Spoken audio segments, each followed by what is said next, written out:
afternoon, everyone, and welcome to WSBC's final Business Leader Luncheon of the membership year and the launch of the Western Sydney Visitor Economy Strategy. And welcome to this great venue, Novotel Sydney Parramatta, one of WSBC's valued venue partners. My name is Brendan Noney. I'm privileged to be the President of WSBC and your MC for today's event. On behalf of my board, we welcome and thank you for your ongoing support of WSBC. To begin with, I'd like to acknowledge the traditional custodians of the land we meet on in recognition of the unique position of Aboriginal people in Australian culture and history, and to pay my respects. We acknowledge that today's event is being held on the country of the Parramatta people, a clan of the Darug who occupied the area of Parramatta and along the upper reaches of the Parramatta River. We acknowledge the Parramatta people's ancestors who have been the traditional custodians of their country for thousands of years. I wish to acknowledge and pay our respect to their elders, past and present, and provide a special welcome to any Aboriginal people here today. Welcomes. I'd like to extend a warm Sydney West welcome to our keynote speaker today, the Honourable Paul Fletcher MP, Federal Member for Bradfield and Minister for Urban Infrastructure, and whom we will hear from shortly. Thank you, Minister, for your time today. The Honourable Alex Hort MP, Federal Member for Mitchell. Good to see you, Alex, and thank you for your time. And I welcome one of our most staunch supporters, the Honourable Dr. Jeff Lee. Jeff, good to see you as well. Thanks for your unwavering support for WSBC. I also welcome all councillors and council administrators that are in attendance today. And I welcome our presenters who you will hear from shortly. Ian McFarlane, who's the lead consultant on the Western Sydney Visitor Network strategy, and someone you should all know well, Amanda Brissot, who is our General Manager. We have with us today the founding members of the Western Sydney Visitor Network strategy, Campbelltown City Council, City of Parramatta Council, Museum of Applied Arts and Sciences, Parramatta Leagues Club, Penrith Panthers, Rooty Hill RSL, the Australian Turf Club, Rosehill Gardens, Sydney Zoo and Wet and Wild. I welcome and thank our Platinum partners who enable us to deliver not only our program of events, but our growing number of initiatives. Our Platinum partners are all on our pull-up banners there: Campbelltown City Council, City of Parramatta, Commonwealth Bank, Deloitte, Great Managers, Matthews Folbig Lawyers, Nickaz Commercial Interiors, the Australian Turf Club, Rosehill Gardens, Solar Cloud, TAFE New South Wales, the Victor Chang Cardiac Research Institute, and Western Sydney University. And I thank all of our members for your ongoing support of WSBC. Our members are the centre of everything we do. We're a membership-based organisation, meaning that without your ultimate support as members of WSBC, we're unable to bring you the benefits, events, and as you'll see today, leadership on important business issues in Western Sydney. So now to today's launch. We have something a little bit different to what we usually do here at WSBC. For 30 years, as an organisation, we have established a heritage of competence in connection and collaboration to promote economic growth. Today, we are proud on behalf of our membership to be presenting to you a visitor strategy for Western Sydney, the first time that WSBC has put together a major piece of strategic thinking on a major topic that contributes in a tangible way to the prosperity of all businesses in Western Sydney, including all of you as our members. As you can see from our new banners and other collateral on your tables, we have a new logo as well to signify that the evolution of WSBC continues ever more rapidly, and which has been the case particularly over the last 3 to 4 years, where we are now an organisation with an expanded mandate. An example of this leadership stance we've taken in developing the strategy you will hear about today, alongside the assembly of knowledge, experience, funding and cooperation of multiple stakeholder groups. Accordingly, we felt that the organisation needed to reflect this change and visually mark WSBC's transition. It represents a more contemporary approach to connecting businesses for growth, which is what we're all about, reflecting our members, an expanded networking capability, and an evolved two-way connectivity and flow of information between our members and key stakeholders. Over the last 10 months, WSBC identified a gap in the market around collaborating to promote the region as a great place to live, work, stay and play. In order to fill this gap, WSBC has expanded its connectivity function in liaising with local, state and federal government to identify opportunities and elicit support for our members. This has ultimately led to a determined entry into the visitor sector, where we identified a crucial role for WSBC at this important stage of Western Sydney's development. Global urbanisation has brought with it a key focus on cities and metropolitan areas. Whilst tourism is important, what has become obvious to most cities is that tourism is no longer an end in itself, but rather a means to an end. All cities compete for labour, skills and investment, amongst other attributes. Lifestyle is a key deciding factor for residents and investors in an area. The visitor economy is one of the only mechanisms by which to convey the lifestyle of a place, making it a vital tool in attracting people to a place to live, work, stay and play. With this comes investment and dollars spent, which leads to economic growth and a flow-on effect to our members as part of the economy of Western Sydney. Western Sydney is largely a metropolitan area, and global best practice has identified that tourism, by definition, is very limited in attracting long-term benefits for metropolitan areas. We're not talking about simply tourism, we're talking about lifestyle credentials and fusing them with other attributes to secure semi-permanent and permanent residents, investors, students and businesses in Western Sydney, the benefit of which flows to all of you as our members. It is been seen that competitive cities around the world use a wider and more appropriate visitor definition that includes residents, semi-permanent residents, students, business investors and tourists as contributors to the economy of a metropolitan region. It's this approach that is more likely to achieve desirable outcomes for the region, such as populating the planned innovation corridor and creating a 30-minute city, than traditional tourism approaches alone. You'll hear from Ian McFarlane and Amanda Brissot about how the strategy will be executed in phases and how it will seek to activate the local leisure economy, ignite day visitors from outside the region, attract interstate business and develop a Western Sydney industry-centric set of business events and exhibitions, amongst other things. The strategy is an industry-led strategy which has come together at lightning speed. I want to thank the founding members of the network strategy, who are all participants in the visitor economy in Western Sydney, because without their support and guidance, the strategy launched today would not have come together as quickly as it has. It's quite extraordinary when you think about it. The first meeting that we held with all the stakeholders happened on the 19th of December last year. And here we are today launching the strategy a matter of months later. There's been an enormous amount of effort put in. Meetings had with stakeholders, ministers and members of WSBC to put this strategy together. I want to thank all those participants for their assistance. I also want to thank my board for the time and effort that they have put in overseeing the development of this strategy. The members of the board of WSBC give their time voluntarily to steer this organisation to the next level for the benefit of our members. We here at WSBC are about doing and not talking. We're also proud to announce that the project has been endorsed by the New South Wales Minister for Western Sydney, Minister for West Connects, and the Minister for Sport, the Honourable Stuart Ayres MP, who has commended WSBC in forming the Western Sydney Visitor Network. I hope you enjoy your lunch, and we'll hear from Minister Fletcher and our presenters shortly. Thank you.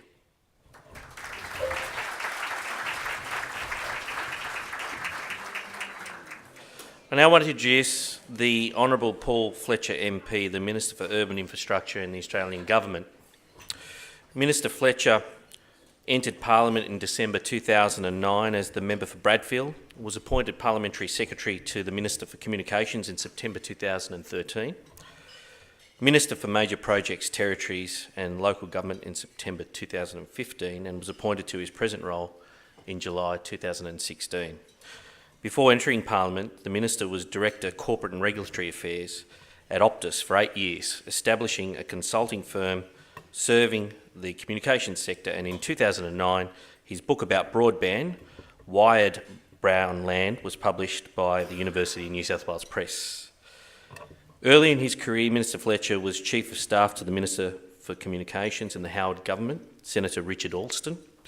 The Minister has dual first-class honours degrees in law and economics from the University of Sydney and an MBA from Columbia University in New York, where he was a Fulbright scholar. Minister Fletcher has been a member of the Liberal Party since he was 16 and was active in student politics at Sydney University.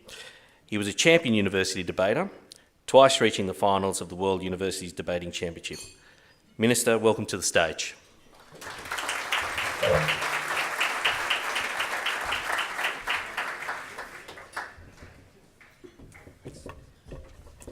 Well, thank you very much, Brendan. A great pleasure to be with you. Thank you for referring to my book. I'm often asked, how did it sell? And I say, well, for a book about telecommunications economics, not too bad. Look, can I particularly acknowledge Brendan Noney as President of the Western Sydney Business Connection, Amanda Bristow as the General Manager, Jeff Lee, my parliamentary colleague, member for Parramatta. Can I acknowledge Alex Hawke, my federal parliamentary colleague, Councillor Judith Hannon, Mayor of Wallandilly Shire. Councillor, I believe, is here, Councillor Mary Lyons Bucket, the Mayor of Hawkesbury City Council, I'm told, is here. Amanda Chadwick, Administrator of Parramatta City Council. Ian McFarlane, who we'll be hearing from shortly, describing the strategy. And ladies and gentlemen, it's a great pleasure to be with you and to speak at the launch of the Western Sydney Visitor Strategy. It's an impressive example of the private sector coming together with key public sector partners to generate a strategy for economic and social growth. And as the Western Sydney Business Connection has identified, the visitor economy in Western Sydney offers significant growth potential. This is a topic in which I take particular interest as the Commonwealth Minister with responsibility for Western Sydney Airport. And the Turnbull Government is working closely with the Berejiklian Government here in New South Wales to deliver unprecedented levels of infrastructure investment in Western Sydney. And there's obviously a virtuous circle between this infrastructure investment on the one hand and the growth of tourism and the visitor economy in Western Sydney on the other.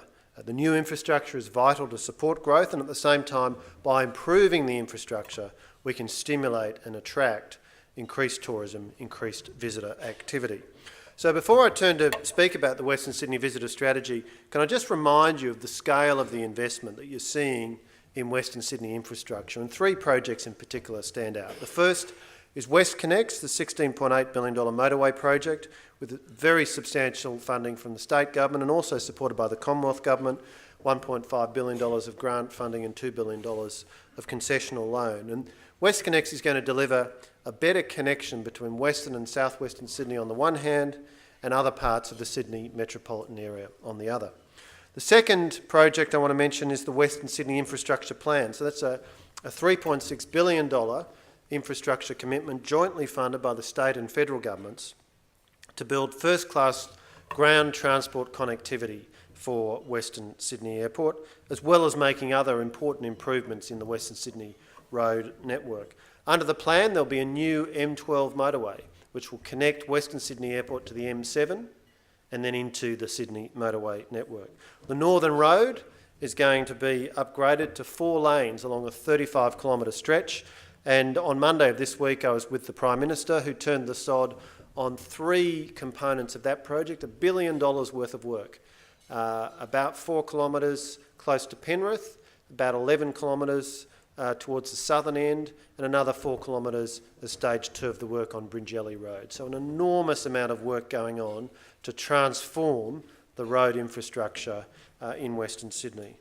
And the third project I want to touch on just briefly is, of course, Western Sydney Airport itself. So Western Sydney Airport at Badgerys Creek, the announcement recently that the Commonwealth Government will be proceeding with this project, $5.3 billion equity investment on behalf of all taxpayers in the imaginatively named WSA Co, the government-owned company that is going to build and own this airport. Now, Western Sydney Airport as a project has been under discussion for decades, but in 2014, the coalition government, the federal coalition government, took a decision to proceed. And since then, an enormous amount of work has been done, including vital regulatory and contractual processes. We've prepared and issued draft and final environmental impact statements. We've prepared and approved the airport plan, and that gives formal approval under the Commonwealth Airports Act to build an airport at Badgerys Creek. There's been lengthy consultation with Sydney Airport Group, which had a right of first refusal to build Sydney's second airport. Ultimately, they decided not to take up that right, and once that was announced, the Commonwealth then announced that we would be establishing WSA Co, and the government would be building and owning this airport. So the airport will be operational by 2026. The terminal will have capacity for 10 million passengers a year. We believe that'll be enough to take it through to the early to mid-2030s. It'll open with about 3 to 5 million passengers a year. It'll have a runway, 3,700 metres long. That's large enough for what's called a Code F aircraft, a 747-8 or an A380. So it'll be set up to take international flights right from the outset. And this is really critical for Western Sydney, but also for Sydney and the nation. Sydney is our international gateway. Over 40% of all tourists to Australia come to Sydney. And the 2012 joint study on the aviation needs of Sydney found that the Kingsford Smith Airport is going to run out of slots by 2027. It's going to run out of capacity by the mid to late 2030s. There'll be practically no scope by 2035 for further growth of regular passenger services at Kingsford Smith Airport. So Western Sydney Airport will have a vital role in providing aviation capacity for Sydney and the nation. But very importantly, relevant to today's topic of interest, it will bring substantial numbers of new visitors to Western Sydney. And that's why it is pleasing and timely to see the Western Sydney Visitor Strategy being launched today. And really what does stand out about this strategy, having had a look through it, is how well it is aligned with the approach that the Turnbull government and the Berejiklian government, working closely together, are taking to the development of infrastructure in Western Sydney to stimulate the growth and to capture the opportunities in Western Sydney. As the paper notes, as the strategy notes, it's critically important that the tourism industry, quotes, take advantage of a tailwind created by government investment in infrastructure. Now, around the world, the transformational impact of airports on tourism growth is very well understood. And let me cite a couple of examples. Dallas-Fort Worth Airport in Texas, for example, opened as that region's second airport in 1974. There are now 65 million passengers a year. And a recent economic study found that the impact of visitor spending in the surrounding region of north-central Texas attributable to the airport was over $2.8 billion a year and supported over 22,000 jobs. Another example is Cork Airport in Dublin, in Ireland. A survey of passengers there found that 40% of the passengers there would not have visited the area in the absence of air service connections, and estimated that these visitors supported nearly 4,000 jobs. So with a new airport coming to Western Sydney, it's going to bring people into Western Sydney who might not otherwise have come, and the evidence from around the world suggests that they will be spending money in the surrounding regions. So there's a terrific opportunity there. I want to particularly endorse the focus in this strategy on the importance of integrated planning as we grow business and tourism in the Western Sydney region. One of the things that the Turnbull and Berejiklian governments are working on together is what we call the Western Sydney City Deal. It's about all three levels of government, Commonwealth, State and Council, including a number of the councils represented here today, working together and leveraging the opportunity presented by the investment in the airport and in the surrounding and supporting infrastructure. So the City Deal is designed to coordinate growth and to maximise the benefits from this development at the airport and the surrounding airport precinct. That coordinated approach is really going to be important to maximise this opportunity. And I was very pleased also to see in the strategy document the strong recognition of the role of local councils and fundamentally of the private sector, of business, in delivering this coordinated growth. Now, of course, one of the other focuses in the strategy is the importance of creating a great city for people who live in Western Sydney. It's a truism, but it's nevertheless true that places that people love to live in are places that people also love to visit. Now, the Greater Sydney Commission has proposed a three cities model: the established Eastern City, the growing Central City, of course, based right here in Parramatta, and a third new Western City building on the new airport and connecting in other existing Western Sydney centres. And so the construction of Western Sydney Airport and the strong focus from both Commonwealth and state governments on the airport and the surrounding infrastructure really is an extraordinary opportunity to create that third city, one that people love to live in and one that people love to visit. And of course, the diversity of Western Sydney is one of its great strengths, and again, that's really central to the visitor opportunities. Now, I do want to make it clear that we're not planning Western Sydney Airport to be a low-cost or a discount airport. This is an airport that's being planned to operate for 50, 70, 100 years. A critical part of it will be high design standards. The terminal will be a building that reflects the confidence and aspirations of Western Sydney. Airports, by their nature, are major public spaces, and we determined to build an airport that the people of Western Sydney can be proud of. Now, it's very, very important to recognise that in the early years of the airport's operation in particular, a very important market that the airport will be targeting will be local travellers. The number of Australians taking overnight trips has increased by 6% to 37 million trips a year. That's worth over $30 billion a year in our national economy. And so the opportunity is to get more of those trips and a bigger share of that coming to Western Sydney. The visiting friends and relatives segment is a very, very important part of the domestic aviation market. Western Sydney is already, if it were a standalone city, would be Australia's fourth largest city. And as Western Sydney continues to grow, the visiting friends and relatives market will be a strong factor continuing to draw visitors into the region. But the airport will also support the international tourism growth opportunity that the study being launched today identifies by providing that additional aviation capacity needed in the Sydney Basin. A 2014 study by Deloitte on the economic impact of Western Sydney Airport noted that inbound tourism to Australia from China is expected to grow at 7.2% a year over the period to 2020, from India at 8.5% a year. And so Western Sydney Airport will have a very important part in that, being well placed to serve international operators who are today unable to obtain slots at Kingsford Smith Airport. It'll also provide the opportunity for new approaches to the standard itineraries offered by inbound package tour operators. It's not hard to imagine tourists who fly into or out of Western Sydney Airport having an itinerary which might include a day or two visiting local attractions in Western Sydney, in the Blue Mountains and the Southern Highlands, in addition to more traditional features such as the Opera House, Sydney Harbour and Bondi Beach.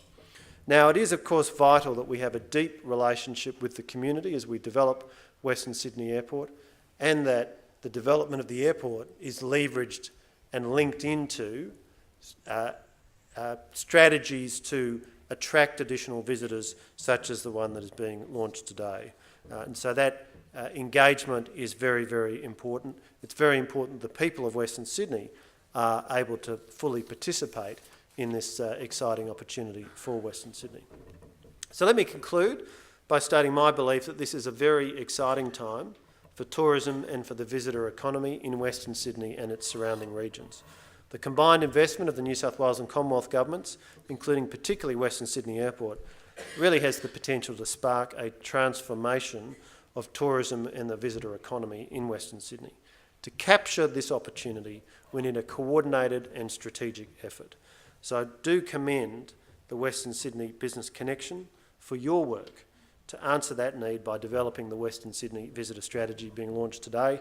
I look forward to working with everybody here to maximise the opportunity for tourism growth and the growth of the visitor economy in Western Sydney over coming years. Thank you.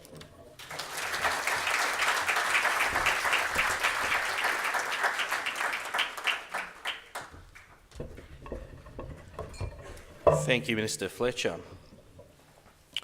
Our next presenter is a fellow by the name of Ian McFarlane, who you've heard on a little bit about already. And we've had the extraordinary opportunity of working very closely with Ian on this project and watching and learning from his expertise on how the precincts of Western Sydney can be activated for the benefit of residents and businesses.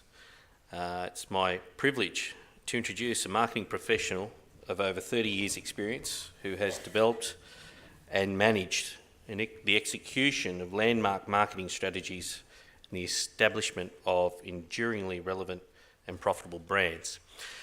Ian is a past director of Tourism New Zealand, where he developed and managed the 100% Pure New Zealand campaign, and also of Tourism Australia. Over the last 7 years, Ian has specialised in city marketing and developed both marketing and brand strategies for, amongst others, Adelaide, Cape Town, Abu Dhabi, the Gold Coast, Durban, and now Western Sydney. He has consulted to a number of global media companies, including National Geographic, Discovery Networks, Google, and the Travel Channel. Today, he will share with us insights from the research project he led for National Geographic's The World's Smart Cities of the World's investigation, a project which took him around the world investigating the changes in city marketing. Ian has operated as an independent consultant since 2007, and as I said, focusing on the marketing of various cities around the world. He has a postgraduate and undergraduate programs at the University of New South Wales School of Marketing, Victoria University Wellington, and Graduate School of Business, University of Cape Town. Please welcome Ian to the stage.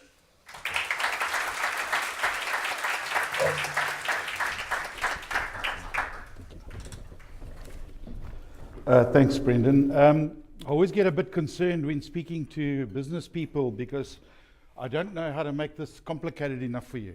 So I'll attempt to do that because I always find that there's elegance in simplicity. That's not to make it simplistic, but often what happens when I develop strategy, I feel like strategy should reveal itself to you. And often what happens is that people at the end of that, they say, oh, well, that was obvious. And of course, things are obvious when one knows. So I take comfort that maybe I can share with you something that you may not know and make it a bit rewarding. But otherwise, it's going to be a fairly simple presentation. It reminds me, I get curious about little things. I was driving the other day into the car wash. My wife doesn't let me go into the car wash too often. She says I've got to get some exercise and wash my own car. But you drive in, and you've got the keypad. They give you a number. You've got to put and I noticed the keypad was in Braille. And I thought, Jesus, how does that work? Why would it be in Braille on the right-hand side where somebody can actually key in, what are these people doing driving cars? Now, I'm sure that this bothers all of you, as it did me. And of course, there's an obvious answer, isn't there? It's like about 5% of people are visually impaired who can't drive cars, but they need keypads for everything, from banking telemachines and so forth. They need Braille. And it's not actually worth the production amount to actually retool every time you want to run a Braille set of keyboards. So the keys all are Braille in them. Now that's obvious now, isn't it? Well, I didn't think it was obvious when I was actually getting really concerned about the driving habits of people in Sydney. Now I'm trying to look, oh, there we go. So this presentation is a little bit about simplicity. And I thought I'd just start off with about how cities are great. There's really wonderful things happening in the world, and sometimes I think we because we live in it, we don't actually notice how fundamentally things have changed. And a lot of that's got to do with my marketing colleagues. I must tell you, probably one of the most conservative businesses you could think of, because this is the way we've always done it. And it's time to move on. And I'll give you some sense of that. About 10 years ago, Thomas Friedman wrote this book called The World is Flat. The basic premise of that book was that technology would allow the world to get flat in terms of competition. And people wouldn't have to congregate because technology would allow the sharing of knowledge and of ideas. And you didn't have to congregate. And we would flatten out the whole world. Well, of course, that's not true. The world is very spiky, actually, and getting more spiky. And the interesting thing for me, this is now going back about 10 years, the little things worry me. The spikes are getting bigger, but what was intriguing when I started studying all of this is that the little spikes are amazing. In those little spikes, there are cities that have higher productivity levels than the big spikes. They have 21st century industries there. They have higher levels of happiness, strangely enough, and the socio-economic condition is improving. It's not all of them, it's some of them. So we started a quest, and I undertook a research project for National Geographic, which was fantastic. Took me around the world to see a whole lot of cities and engaged with wonderful people. And I saw lots of projects that had failed. But I saw some amazing things happening, and I thought we should just talk about that. So what I'd like to do is just play you a little video clip for about just 2.5 minutes, which is not a public thing. We use it for the World Travel Market when we discuss smart cities with National Geographic. So I'd just like to play that for you.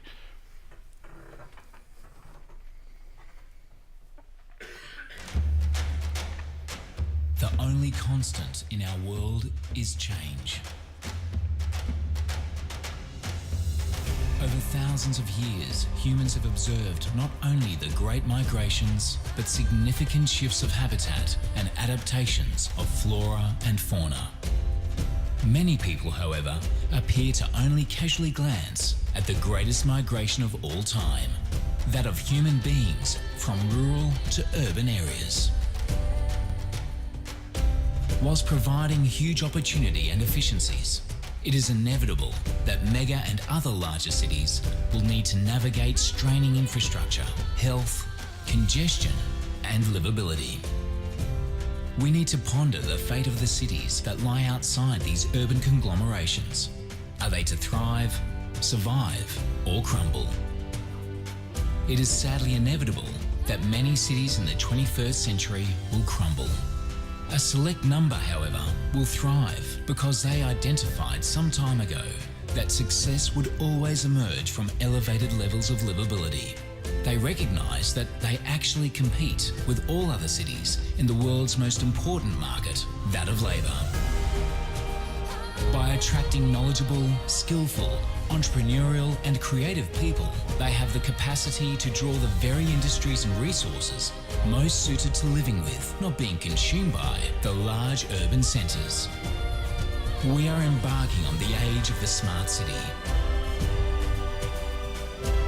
National Geographic seeks to expose these smart cities to the world by examining their historical innovations and forward thinking, highlighting the crucial building blocks which make the city smart and competitive in the 21st century.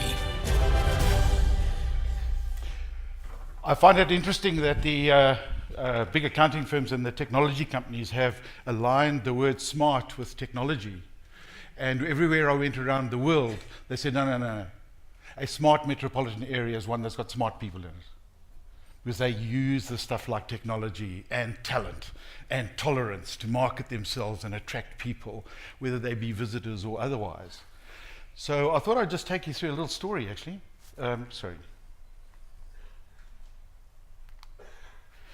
This is a fantastic place in downtown San Diego.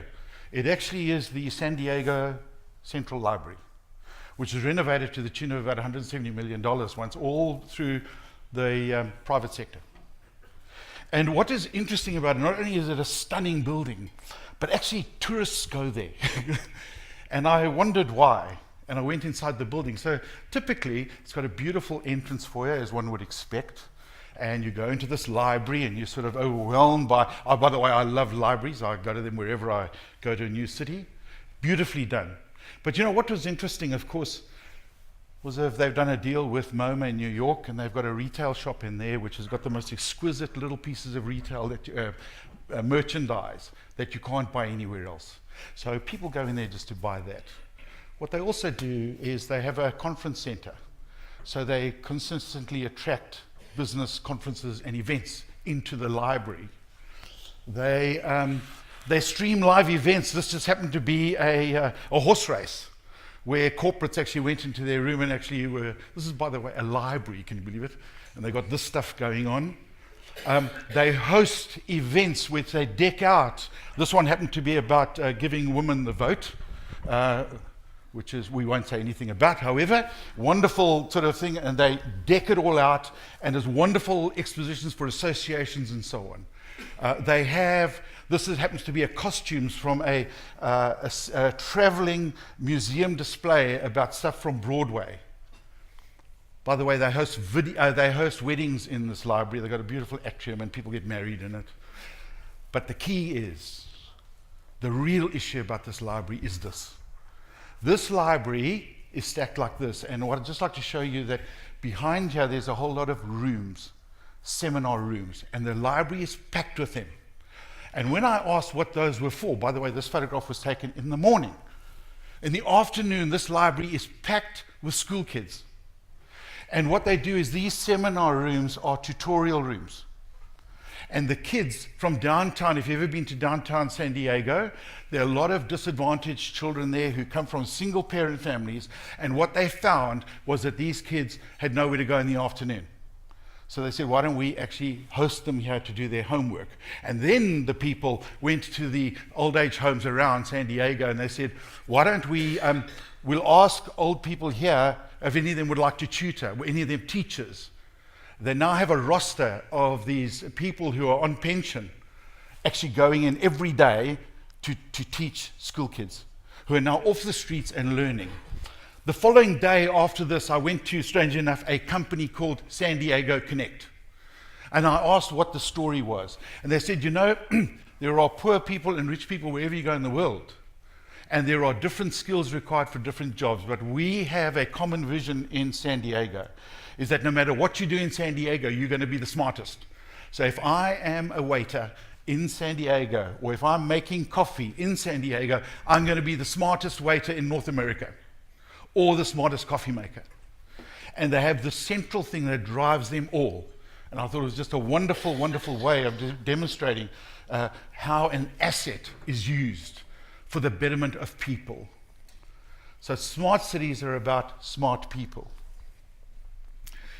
What we found in the study was we can literally divide between a tourist era, which was last century, and what we call the residential era this century. And I just thought I'd highlight a few things for you. As Brendan pointed out, in this era, the tourist was the end game. We run campaigns to attract tourists. We build things to attract tourists. But in fact, the name of the game is the residents. The people, the skills, the knowledge, the infrastructure that one has. And I'll give you an example. Right, so after a massive branding exercise in tourism terms, they come up with a unique selling proposition in Austin which says the live music capital of the world. Now that's great, except it only applies to people who like music. But it's a USP and they go off and do that. Well, you know, the people of Austin in the private sector said, that to hell with that. Actually, we're going to keep Austin weird. And what is the brand that gets used? That gets used. Why? Because Austin is filled with young people, 21st century industries like animation and movie making and high tech and entrepreneurs. And their event profile reflects that, like South by Southwest, the biggest event program. Right, they don't worry about what the tourists are saying. They do their own thing. Build it and they will come. Yeah, we've all seen stadiums that are full. We are indebted to the University of Salford, who last year showed their study that unless, and they studied stadiums from all over the world, that unless you're filling your stadium 3 times a week, it is economically unsustainable. And so hence we can't pour money into this stuff, which is wonderful. Let me give you a sense. Smart cities are taking what we call in business world, I'm sure you use the term, you sweat the assets. And they pump it full with everything they possibly can, from events to fashion shows to whatever, to make sure that they got the people inside that stadium much more than what it is every time there's a game. You know, tourism, I lived in this world for a long time. We're thinking we are such a brilliant tourism marketing group that ultimately if you attract tourists, they will come, engage, love us, and want to come back. What a load of crap is that? That doesn't work that way. Why? Because 95% of the whole world doesn't move. So this notion is incorrect, that people will come because they like you. People come for opportunity. And what is the biggest magnet The biggest magnet is the people themselves. The people in that community, not now, but also for the future. We design our community for the future to attract the right things. I was talking to the minister. We can have infrastructure. The real issue is who's going to populate the infrastructure. What about that? If we have a research and innovation corridor, we better make sure we're attracting research and innovators to come live here. How do we do that? Well, we've got to run an events program that's going to actually pull those type of people to say this is a worthwhile place for me to live. Targeted events. I worked on the Gold Coast for a while. This is the Indie. Man, when I was there, this cost a fortune, by the way, every year. And when you looked at that and say, this is vital. Why is it vital? Because it actually gets beamed into America. And this is the way into the American market. And they ran it for how many years at massive cost? How many Americans came? No. And it'll be a disaster when we close it. Guess what? They closed it. What happened? Nothing. Events work when they support the industries of the people.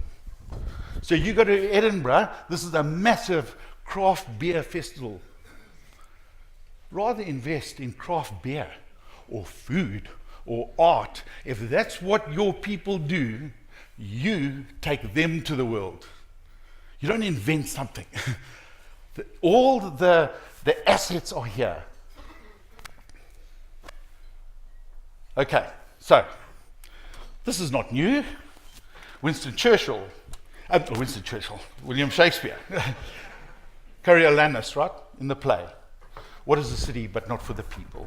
And I keep on coming back that cities are built for people. You give people the best lifestyle, the best choices that they can make, and guess what? Visitors come. So you will see, as Amanda will talk about our strategy, the focus is on making it good for our people and our citizens. So what role is there?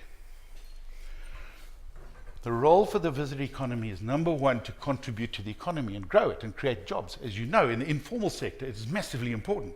We need to do that. The one vehicle you can actually demonstrate your lifestyle without being overtly promotional is actually in your visitor promotion and work. And it also is there to create enjoyment, but for the locals. If you make it good for them, other people want to join in on the fun. You have a couple of choices. You can do nothing, or you do something, but the last thing you want to do is potentially this. So I strongly believe, and the whole point of this strategy that Amanda's going to talk about, is that this is about being proactive. This is about saying we're on the cusp of something fantastic, but we've actually got to use the visitor economy to induce the people and the community we want to create here in Western Sydney. And I hope it all goes well. Thanks very much.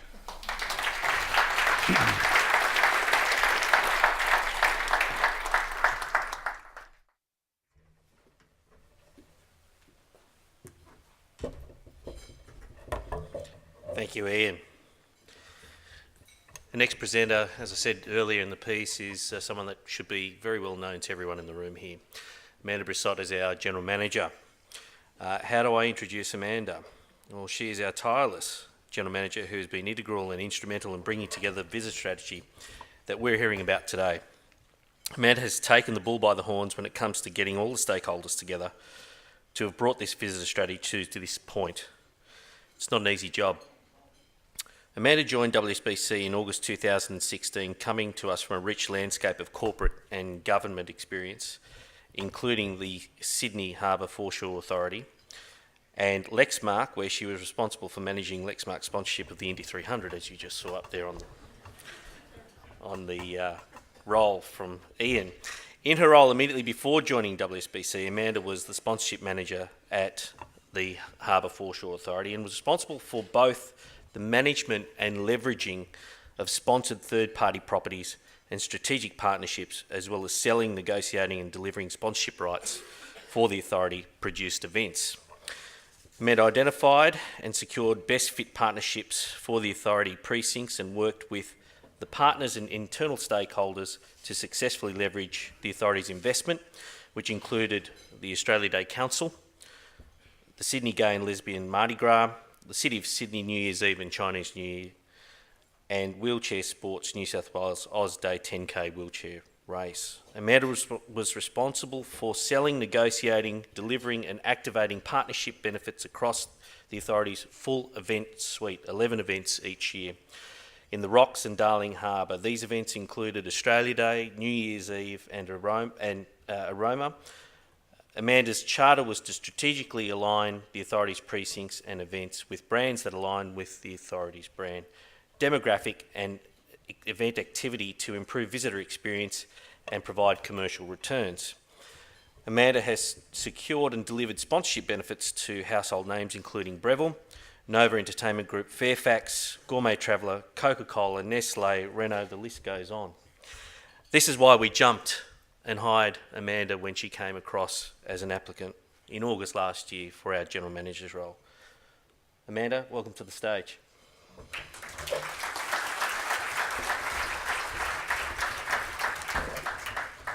This is very exciting. Thank you all for coming. Ian's a bit of a tough act to follow, so I'm glad I have lots of pretty pictures as part of my presentation. Thank you and good afternoon. I'm excited to share with you today the Western Sydney Visitor Network Strategy. Late last year, as Ian and Brendan have both mentioned, we identified that there was no mechanism by which all three levels of government and industry could come together or coalesce in order to drive outcomes for the visitor economy in Western Sydney. So the strategy we'll be sharing with you today is the culmination of many months of hard work and industry consultation. Oh, wrong way. It's upside down, sorry. I know we've mentioned them before, but I would love to mention them again because without this wouldn't be possible. We've had the financial support, but also the expert input from our seed funders. So we've formed an advisory committee and met regularly through the development of this strategy and gained their input. Together we set out to identify the best way to drive more visitors to the region, to raise the profile of Western Sydney and drive visitation. You might recognise these as fellow WSBC members. In fact, over a third of our membership base is directly connected to the visitor economy. But a visitor economy does not just benefit the visitor sector, but all businesses and the region as a whole, as both Brendan and Ian have mentioned. Many of our members have asked us to be far more active and integrated as a voice for Western Sydney as the region evolves, so we saw and seized this opportunity to help shape the narrative and position the region as a world-class metropolitan area. We are all aware of the huge transformation that is happening right now in Western Sydney. The population will soon grow from 2.2 million to 3 million over the next 10 to 15 years.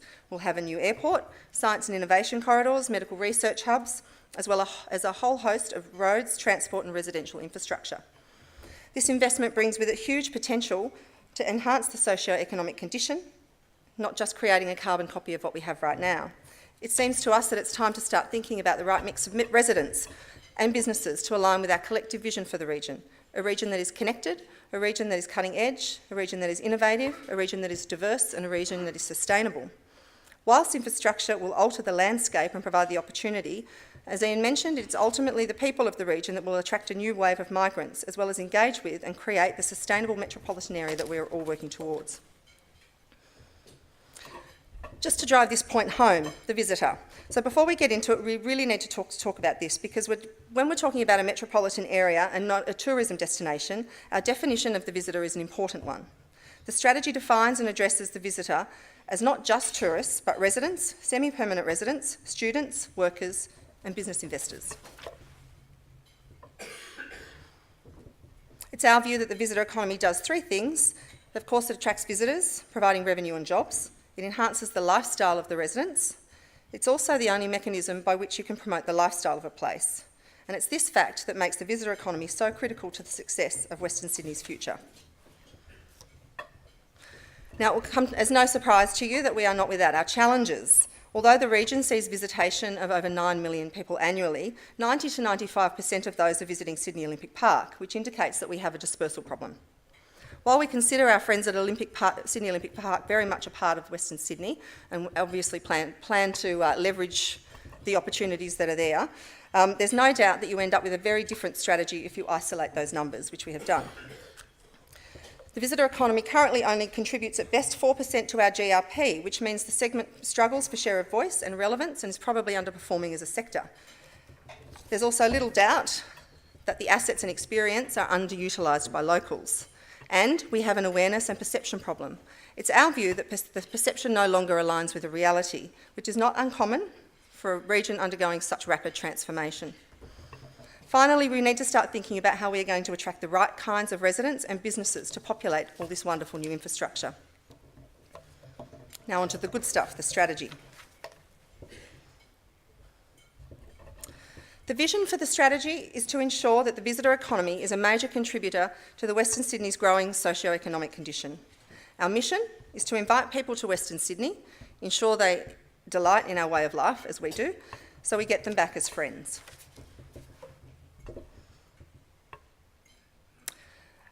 A good strategy is one that is simple and gives structure and form to what everybody was already thinking. It's solid, simple marketing principles that, if executed well in a coordinated way, can really start to change the game.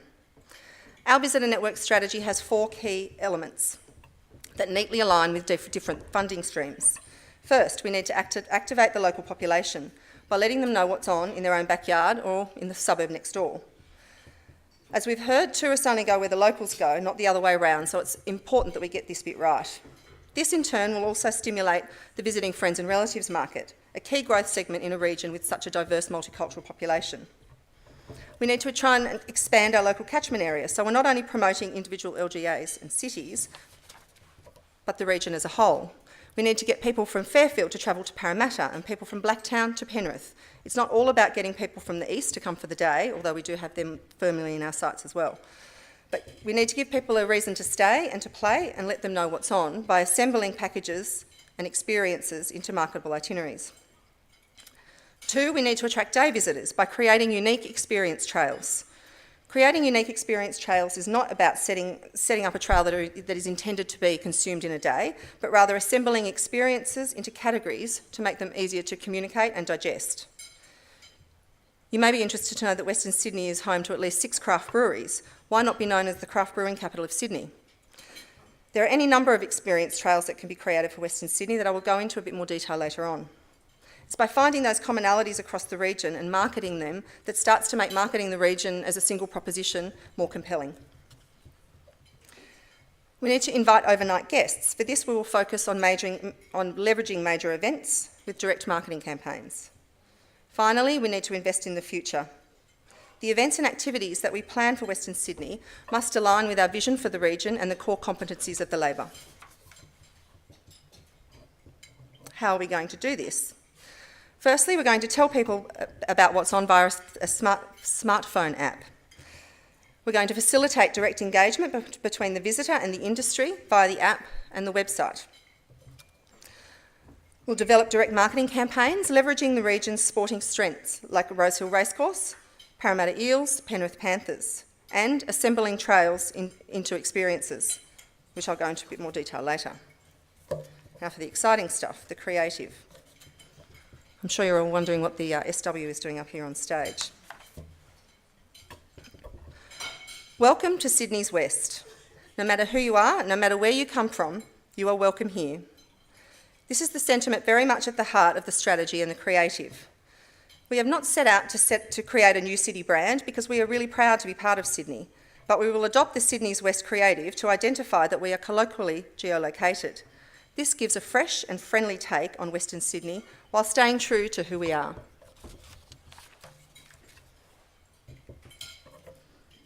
SW. The logo device is designed to be a simple and effective place marker. You may notice that the font is a tad retro so as to invoke a sense of intrinsic value. It is friendly, welcoming and relaxed and was designed not to conflict with any of the city's or council brands. SW, Sydney's West. No matter where you come from, no matter who you are, you're welcome here.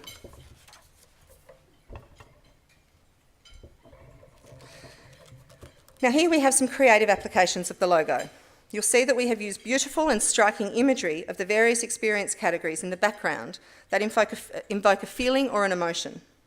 We do this because visitor marketing is very much about the experience rather than the product. We've included categories such as cuisine, craft beer, history, and of course, our favourite, sport. Here we've used icons instead of words to appeal to a multicultural audience. We might use these in directional signage or as place markers for experience trails such as art, adrenaline, culture, music or cuisine. Well, you can see we've even used those little tickets there to denote a show or a performance.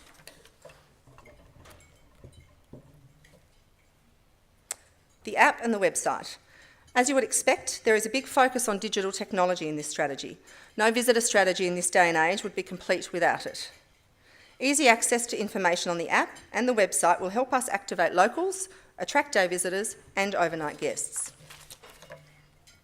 The real-time mobile app will use geolocation to provide real-time data on what's on, special offers and directions.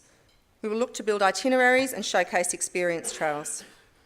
In this fast-paced digital world we live in, real-time apps are absolutely world's best practice when it comes to destination marketing. The use of technology in this way also starts to subtly position the region as an innovative leader. You can see here that the bold and blocky SW works perfectly as an app thumbnail icon. sydneyswest.com.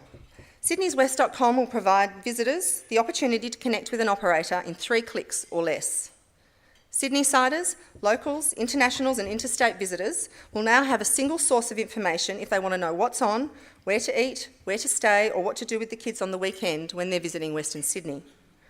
From my own experience, I've struggled to find out what to do in my own backyard with my family on the weekend, so personally I can't wait for this one-stop shop to be up and running. Interstate regional direct marketing campaigns aimed at attracting the overnight guests.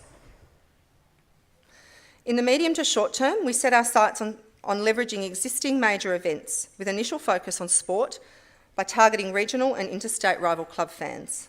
We will do this via direct marketing campaigns built on a series of specials and promotions with the aim of attracting more people to the region and inducing them to stay a little longer.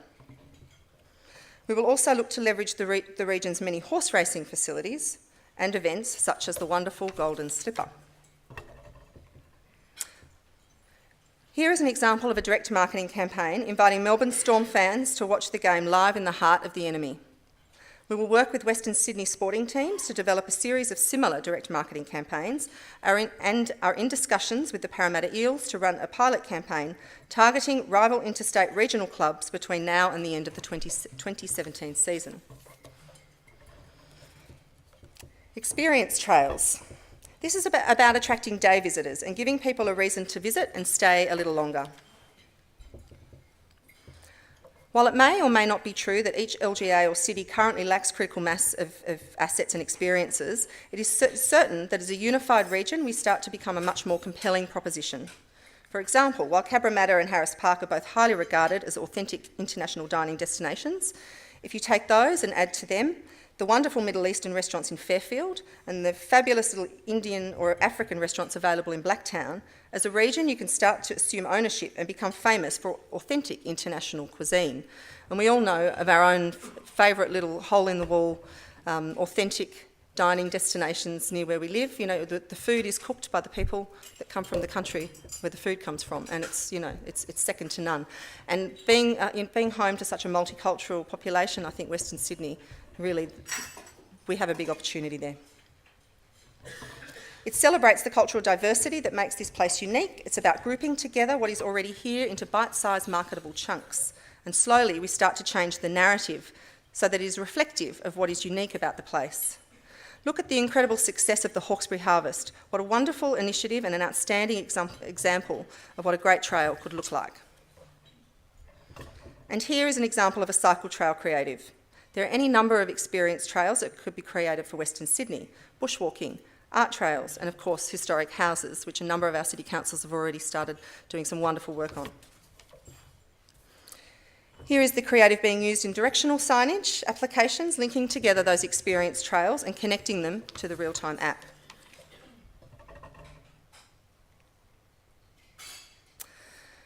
We also have our sights set on a street art trail that would include as many participating cities as possible, where we hope to create a street art trail and accompanying festival activation. Imagine, if you will, any number of cities, each featuring up to 10 fabulous large-scale murals, showcasing the talent of the local people and creating an aesthetic and an activation seen nowhere else in Sydney. This one's from Hobart. Planning for the future. You may be interested to know that in the last 10 years, Western Sydney has seen a 50% increase in artists moving to the area. Artists undoubtedly create a vibrancy and a buzz that makes a place great. We will work with industry and government to identify suitable event opportunities that leverage this core competency to help position the region. Tropfest is an amazing example of an event that aligns with the vision and leverages the core competencies of the region.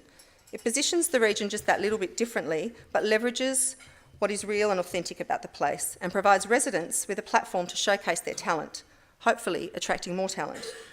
Here are just a few more examples that we could explore. We will also look to partner with industry and government to develop events for the future that align with the vision for the region, so that we are attracting the right kind of businesses and residents, because it's the residents and the businesses that will populate this infrastructure. This means that we need to elevate and showcase the themes that align with the investment and the infrastructure, such as medical research, innovation, and science and technology. So what is our pathway to success? There is little doubt that we have our work cut out for us. The visitor sector has an overall target of 12.8 million visitors by 2030. This target assumes that the percentage growth in the visitor industry is commensurate with the region's lifestyle aspirations. If we expect the socio-economic condition to improve, which I think we all do, then the visitor industry must pull its weight in line with the expected growth in GRP. Annually, this growth target requires an incremental increase in visitor numbers of 135,000 day visitors, 36,000 overnight visitors, and 7.5 internationals. We will be launching the app and the website in time for the Christmas school holidays on the 1st of December, which means we will spend the next few months working with industry to build the content. To execute this strategy will cost $1.2 million, with the funding coming from a sustainable combination of resources, including membership, state government funding, local government funding, commercial partnerships, and he's left the room. I was going to ask for federal funding as well. Next time. Now, I'd like to thank you all for your time today. I'd also like to say a special thank you to WSBC members Laser Wizard, who provided the wonderful laser cut letters on the stage and in the foyer. We'll be in touch over the coming weeks to let you know how you can participate in this once-in-a-generation opportunity to change the way we market Western Sydney. Thank you and good afternoon.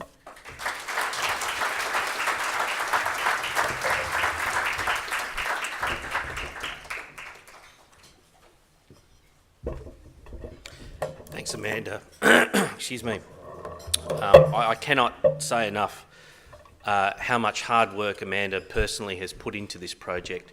A lot of sleepless nights and stresses and strains like you wouldn't believe. To get where we've got to today from December last year has been an enormous effort, and Amanda has been primarily the driver behind that. So if we could just thank Amanda once again for her efforts.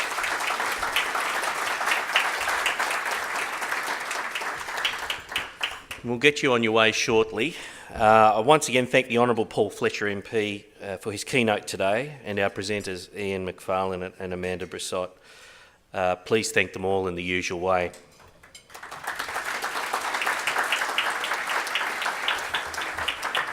I have a couple of other things to mention of importance. It's time again to see the results of the ongoing Making Western Sydney Greater survey, a joint initiative between William Buck, St George Bank, Western Sydney University and WSBC. The results, in fact, will be published next week.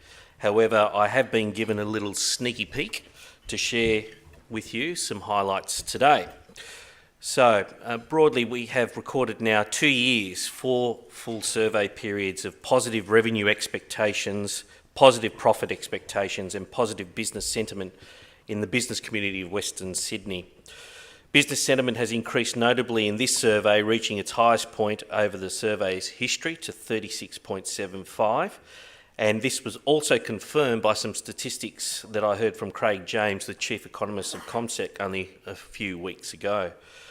The revenue and profit results achieved by businesses and their forecasts for the coming 6 months increased from previous survey, showing a real strength in economic activity across this great region. On the issue of automation, Western Sydney businesses see real benefits for their businesses and for the region from increased automation. New industries, reduced costs, greater productivity are some of the key benefits, but also see a significant reduction in challenges in retraining their workforce. However, this is interesting. 67% of Western Sydney businesses believe automation will displace more jobs than it will in fact create. 47% of Western Sydney businesses believe automation is a good thing, of course, for their business. And for the business outlook, the overall forecast, revenue, profit and capital expenditure continue to be ahead of budget, and the Business Sentiments Index has received its highest recorded result as well in this survey. In terms of employment trends, most businesses reported that automation had already reduced the number of employees in their business, and they are expecting that automation will further reduce the overall workforce in the future. And revenue expectation amongst Western Sydney businesses has moved to their strongest levels since the commencement of the survey in 2015. So there's a lot of good news there. Look out for the survey results. We'll be publishing that through our usual channels to our members, and certainly you'll be able to pull it off the website with William Buck.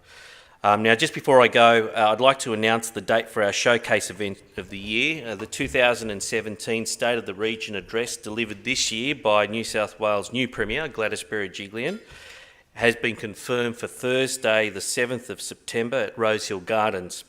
This event has been a sellout every year, and having seen 600 business leaders attend the event in each of the past 2 years has been astounding. As I've said a number of times, we've had to turn people away very early in the piece. So make sure that you get in early and book your seats for this year's State of the Region. It'll be interesting to hear from the Premier, as the new Premier, about her plans relating to Western Sydney. So in closing, I'd like to thank the Novotel Sydney Parramatta for hosting us today and the splendid job done by their staff. I thank our founding members of the Western Sydney Visitor Strategy Network and our Platinum partners for their ongoing support. I thank our tireless staff, including Julie Falzon and Tracy Dawson, whose efforts make all of our events the benchmark that they are. And I thank you all for attending today's lunch. Western Sydney continues to be a growing, dynamic and thriving place. We're all making it that way. Thank you and have a great afternoon.